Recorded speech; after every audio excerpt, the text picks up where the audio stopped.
কেমন খেলে পটল ভাজা সিজনের প্রথম?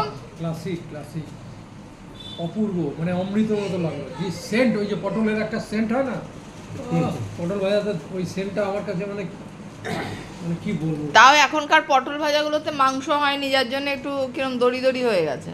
একটু বীজ বীজ হলে তবে ওটা খেতে ভালো লাগে আমার ওটা তো। তো ভাজার দোষে ওটা দড়ি দড়ি হয়ে গেছে। ওটা যদি কাঁচা একটু ভাজা হয় তাহলে মোটা মোটা থাকবে। তা না, তাহলে জলে ভাজা হলে মোটা মোটা থাকবে, পরের দিন আমি জলে ভেজে দেবো। তো একটুখানি তেল লাগিয়ে এরকম জল ছিটিয়ে ছিটিয়ে ছিটিয়ে ছিটিয়ে সে এই ভাজে, অনেকে ভাজে, ওরকম ভেজে দেবো। দাঁড়াও দাঁড়াও দাঁড়াও দাঁড়াও, সেটাও করে দেবো, সেটাও করে দেবো, কোনো চিন্তা নেই। কুমড়োটা ঠিক আছে, ঠিক আছে।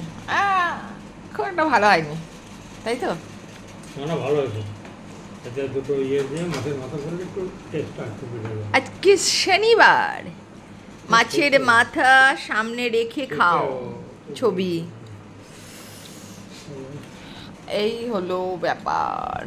আচ্ছা কুমড়োর মধ্যে একদিন ডিম দিয়ে করে দেখো তো কিরকম লাগে। জানি না, এই রেসিপিটা আমি জানি না, করে তারপরে খেতে পারবো না, সেটা ডিম অশান্তিজনক। তো গোটা গোটা থাকবে। ফাটিয়ে দিতে বলছো না? ও ও কোথাও দেখেছে ভুলভাল রান্না, জানি না। ভুলভাল কি, মানুষ তো এক্সপেরিমেন্ট করেই তো এরকম হয়েছে। হ্যাঁ, খেতে না এর মধ্যে হলে- মাছের মাথা দিতে কে বলেছে? খেতে কি ভালো করে লাগে। দেখেছেন? জেনেছেন, আপনার বাবাকে দেখেছেন, তার বাবা তার বাবাকে দেখেছে, দেখেছে, কেউ তো দেখেছে কোথাও। আরে এইসব অকাট্য যুক্তিগুলো ওই দিও না, ডিমটা ভুলভাল। দিয়ে দেখতে হবে।